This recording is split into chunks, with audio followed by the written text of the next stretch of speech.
आप देख रहे हैं आवाज इंडिया, देश की भरोसेमंद आवाज। मैं हूं पिंकी। स्वागत है आपका बॉली आवाज जंक्शन में, जहां हम आपके लिए लाते हैं बॉलीवुड, म्यूजिक, ओटीटी और ग्लैमर जगत की सबसे बड़ी, सबसे चर्चित खबरें। तो चलिए आपको लेकर चलते हैं एंटरटेनमेंट की रंगीन दुनिया में। विराट कोहली और अनुष्का शर्मा देश के सबसे पॉपुलर सेलिब्रिटी कपल्स में से एक है, लेकिन इन दिनों दोनों लाइमलाइट से दूर अपने बच्चों वमिका और अकाय के साथ लंदन में समय बिता रहे हैं। हाल ही में सोशल मीडिया पर एक वीडियो वायरल हुआ, जिसमें दोनों को लंदन की सड़कों पर आम लोगों की तरह टहलते हुए देखा गया। इस वीडियो को विराट के फैन क्लब ने शेयर किया, जिसमें न उनके साथ कोई बॉडीगार्ड नजर आ रहा था और न ही कोई स्टाफ। विराट शॉर्ट्स और बेस स्वेटशर्ट में थे, हाथ में पानी की बोतल और छाता पकड़े हुए थे। वहीं अनुष्का व्हाइट टॉप और ब्लैक पैंट में बहुत ही सिंपल लुक में नजर आई। दोनों बेहद सहज और सामान्य अंदाज में स्थानीय लोगों से बात करते दिखे। वीडियो देखकर फैंस इस स्टार कपल की सादगी के मुरीद हो गए। सोशल मीडिया पर यूजर्स ने विराट और अनुष्का की डाउन टू अर्थ नेचर और पर्सनल स्पेस को अहमियत देने के फैसले की खूब तारीफ की है। कई लोगों ने कमेंट्स कर कहा कि इतनी लोकप्रियता के बावजूद इस कपल का आम जिंदगी जीना बेहद प्रेरणादायक है। गौरतलब है कि अनुष्का पिछले 7 सालों से फिल्मों से दूर है।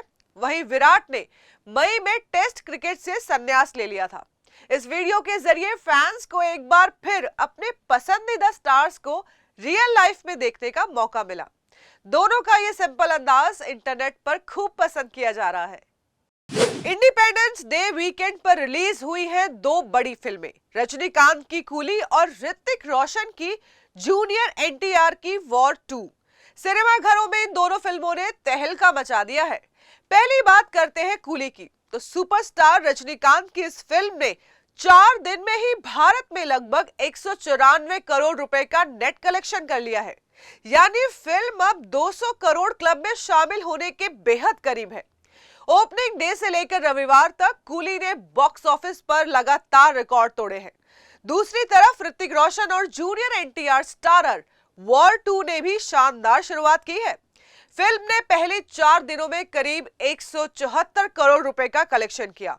हालांकि कमाई के मामले में अभी भी कूली से काफी पीछे चल रही है, लेकिन सबसे बड़ी बात यह है कि ग्लोबल बॉक्स ऑफिस पर भी कूली का जलवा कायम है।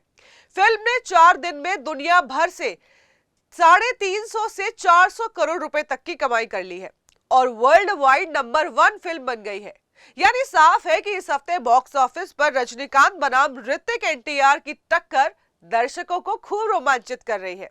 अब देखना यह होगा कि आने वाले दिनों में कौन सी फिल्म दर्शकों के दिल और कमाई की रेस में सबसे ज्यादा आगे निकलती है। ब्रिटिश सिनेमा के महान अभिनेता टेरेंस स्टैम्प का 87 वर्ष की उम्र में निधन हो गया। 6 दशकों के करियर में उन्होंने सिनेमा, थिएटर और टेलीविजन में कई यादगार भूमिका निभाई। उनका करियर 1962 में फिल्म बिली बर्ड से शुरू हुआ, जिसने उन्हें ऑस्कर नामांकन दिलाया। हालांकि उन्होंने कई भावनात्मक और जटिल किरदार भी निभाए, लेकिन उन्हें सबसे ज्यादा पहचान मिली 1988 और 1980 की सुपरमैन फिल्मों में जनरल जॉर्ड के किरदार से। उनकी दमदार आवाज और स्क्रीन प्रेजेंस उन्हें भीड़ से अलग करती थी। परिवार द्वारा जारी एक ऑनलाइन नोटिस में उनके निधन की पुष्टि की गई। टेरेंस स्टैम्प की बहुचर्चित भूमिकाओं में 1994 की the adventure of Priscilla, queen of the desert में ट्रांससेक्सुअल महिला बर्नाडेट का किरदार और 1999 की द लाइमी में बदले की आग से भरे पिता की भूमिका शामिल है। उन्होंने सिर्फ अभिनय नहीं किया, बल्कि हर किरदार को आत्मा से जिया। टेलीविजन और थिएटर में भी उनका योगदान सराहनीय रहा। टेरेंस स्टैम्प का जाना फिल्म इंडस्ट्री के लिए एक अपूरणीय क्षति है, लेकिन उनके निभाए किरदार हमेशा सिनेमा के इतिहास में जीवित रहेंगे। उनके प्रशंसकों और सिनेमा प्रेमियों के लिए ये एक भावुक क्षण है। ऋतिक रोशन और junior NTR starrer big budget movie war 2 को लेकर बड़ा विवाद खड़ा हो गया है। यशराज फिल्म्स के स्पाई यूनिवर्स से जुड़ी इस फिल्म को दर्शकों से मिला जुला रिस्पॉन्स मिल रहा है। ओपनिंग डे पर 52 करोड़ की धमाकेदार शुरुआत करने वाली वॉर 2 तीसरे ही दिन लगभग 42% गिरावट के साथ बॉक्स ऑफिस पर लड़खड़ा गई। इसी बीच पठान के असिस्टेंट डायरेक्टर राजवीर अशर ने सोशल मीडिया पर फिल्म को लेकर भड़ास निकाली है। उन्होंने कहा कि वॉर 2 न सिर्फ भावनात्मक तौर पर कमजोर है बल्कि स्पाई यूनिवर्स की अब तक की सबसे कमजोर फिल्म है। राजवीर ने फिल्म की लंबी कहानी और फ्लैट इमोशंस को इसकी सबसे बड़ी खामी बताया। हालांकि विवाद और आलोचनाओं के बीच भी वॉर 2 ने 3 दिन में 142.6 करोड़ का बिजनेस कर लिया है, लेकिन 400 करोड़ के भारी बजट को देखते हुए फिल्म के लिए सफर आसान नहीं होने वाला। अब देखना यह होगा कि आने वाले दिनों में ऋतिक और जूनियर एनटीआर की वॉर 2 को दर्शकों का थिएटर खींच पाने में कितनी कामयाबी मिलती है। बॉलीवुड सुपरस्टार अजय देवगन की फिल्म दृश्यम 2 के प्रोड्यूसर कुमार मंगत पाठक को दिल्ली की अदालत ने बड़ी राहत दे दी है। अदालत ने उन्हें उस धोखाधड़ी के केस में अग्रिम जमानत दे दी है जिसमें बिजनेसमैन राजिंदर गोयल ने गंभीर आरोप लगाए थे। कोर्ट ने साफ कहा है कि एफआईआर में लगाए गए आरोप ठोस नहीं है और ये दुर्भावना से प्रेरित लगते हैं। अदालत ने यह भी माना कि न तो कुमार मंगत और न ही उनकी कंपनी पैनोरमा स्टूडियोज ने कभी राजिंदर गोयल के साथ कोई लेन देन किया है। दरअसल राजिंदर गोयल ने आरोप लगाया था कि दृश्यम 2 की डबिंग और चीन, हांगकांग और ताइवान में रिलीज के अधिकारों के नाम पर उनसे 4.3 करोड़ रुपए निवेश करवाए गए हैं। इसमें 75 लाख रुपए डबिंग के लिए देने का दावा भी किया गया था, लेकिन अदालत ने उनके इन दावों को झूठा और मनगढ़ंत करार दिया। अब अदालत के फैसले के बाद कुमार मंगत की कानूनी टीम राजिंदर गोयल के खिलाफ मानहानि का केस ठोकने की तैयारी में है।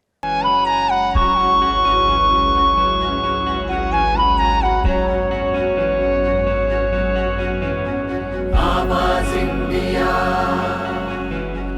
आवाज इंडिया, आवाज इंडिया, आवाज इंडिया, आवाज इंडिया, आवाज इंडिया।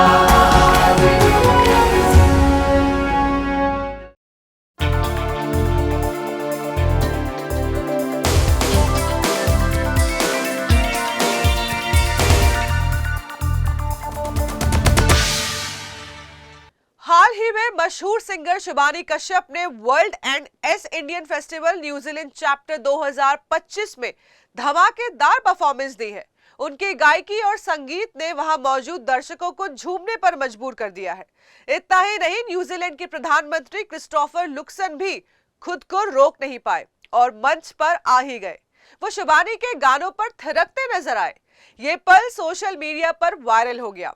वायरल वीडियो में देखा जा सकता है कि प्रधानमंत्री पहले शिबानी का गाना ध्यान से सुनते हैं और इसके बाद ताल से ताल मिलाते नजर आते हैं। जैसे ही शिबानी उनका हाथ पकड़ती है, वो बिना झिझक मंच पर डांस करने लगते हैं।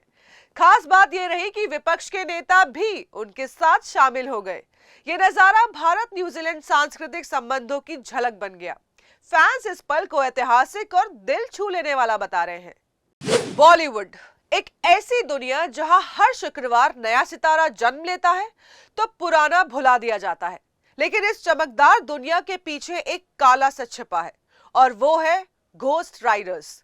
ये वही लेखक है जो सुपरहिट फिल्म की कहानी गढ़ते हैं, धड़कने बढ़ा देने वाले डायलॉग्स लिखते हैं और दिल को छू लेने वाले गाने रचते हैं। लेकिन अफसोस, उनका नाम तक सामने नहीं आता। असली श्रेय मिलता है किसी और को। फिल्म सैयारा ने इसी हकीकत को एक सीन के जरिए दिखाया, लेकिन असल जिंदगी में ऐसे गुमनाम कलाकारों का दर्द और भी गहरा है।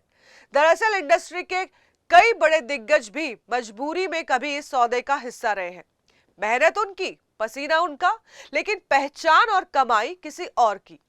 आज संडे सिनेमा में इसी गुमनाम लेकिन बेहद अहम दुनिया की पड़ताल, जहां कलम के जादूगर बिना नाम के जिए जाते हैं। विवेक रंजन अग्निहोत्री की बहुचर्चित फिल्म द बंगाल फाइल्स अभी रिलीज भी नहीं हुई और उससे पहले ही विवादों में घिर गई।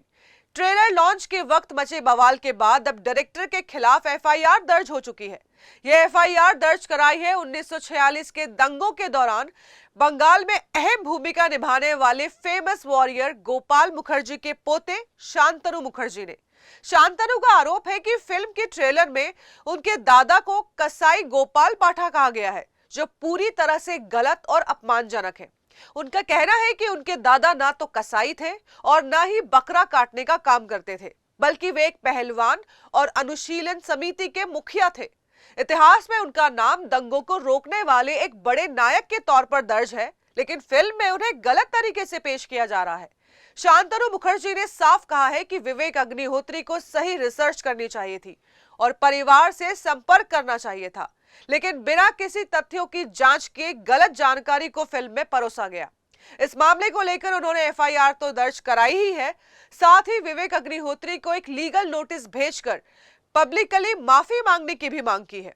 उनका कहना है कि यह सिर्फ परिवार की ही नहीं बल्कि पूरे समाज की भावनाओं को ठेस पहुंचाने वाला मामला है और जब तक सुधार नहीं किया जाता विरोध जारी रहेगा। जन्माष्टमी के मौके पर मुंबई में दही हांडी उत्सव इस बार भी सितारों की मौजूदगी से जगमगाता नजर आया। घाटकोपर से लेकर इस्कॉन मंदिर तक भक्ति और उत्साह का माहौल देखने को मिला। इस खास मौके पर बॉलीवुड के दिग्गज अभिनेता जितेंद्र और जयप्रदा के मशहूर गाने ताकी ओ ताकी पर थिरक कर फैंस का दिल जीत लिया। बारिश की फुहारों के बीच दोनों का ये डांस सोशल मीडिया पर जमकर वायरल हो रहा है। वहीं दूसरी ओर परम सुंदरी फेम जानवी कपूर भी कार्यक्रम में पहुंची और मटकी फोड़ने से पहले भारत माता की जय का नारा लगाते हुए नजर आई, लेकिन जैसे ही वो बाहर निकली तो भीड़ में उन्हें धक्का मुक्की का सामना करना पड़ा। बॉडीगार्ड्स ने किसी तरह उन्हें सुरक्षित कार तक पहुंचाया। इस बीच संजय दत्त भी रंग में रंगे नजर आए और उन्होंने स्टेज पर पहुंचकर मटकी फोड़ दी। वहीं गोविंदा इस्कॉन मंदिर में दर्शन के बाद दही हांडी इवेंट में पहुंचे और स्टेज पर सोना कितना सोना है गाने पर डांस कर दर्शकों को झूमने पर मजबूर कर दिया। इस पूरे उत्सव में शरद केलकर सहित कई सितारे भी मौजूद रहे। मुंबई की गलियों में गूंजते ढोल ताशों और गगनभेदी नारों के बीच दही हांडी का ये उत्सव एक बार फिर भक्ति, मनोरंजन और सितारों की चमक के संग यादगार बन गया। बॉलीवुड के पहले सुपरस्टार कहे जाने वाले राजेश खन्ना की जिंदगी जितनी चमकदार फिल्मों के पर्दे पर नजर आई, निजी जिंदगी उतनी ही उतार चढ़ाव से भरी रही। अब उनकी लिव इन पार्टनर रही अनीता अडवाणी ने ऐसा खुलासा किया है जिसने काका के चाहने वालों को हैरान कर दिया है। अनीता ने दावा किया है कि राजेश खन्ना ने उनसे चोरी छुपे शादी कर ली थी। अनीता का कहना है कि यह शादी किसी बड़े समारोह में नहीं बल्कि घर के एक छोटे से मंदिर में हुई थी। अनीता ने बताया कि उन्होंने खुद एक सोने और काले मोतियों वाला मंगलसूत्र बनवाया था। एक रात राजेश खन्ना ने वही मंगलसूत्र उन्हें पहनाया और उनकी मांग में सिंदूर भरते हुए कहा, अब से तुम मेरी जिम्मेदारी हो। इसी तरह उनकी जिंदगी भी एक गुपचुप शादी पूरी हुई। अनीता अडवाणी का यह भी कहना है कि वो डिंपल कपाड़िया से बहुत पहले काका की जिंदगी में आई थी।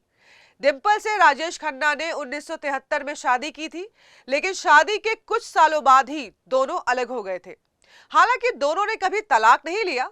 अनीता ने बताया कि लोग अक्सर उन्हें सिर्फ काका की गर्लफ्रेंड या लिव इन पार्टनर कहते रहे, लेकिन ये सच नहीं है। सच ये है कि वो उनकी पत्नी थी।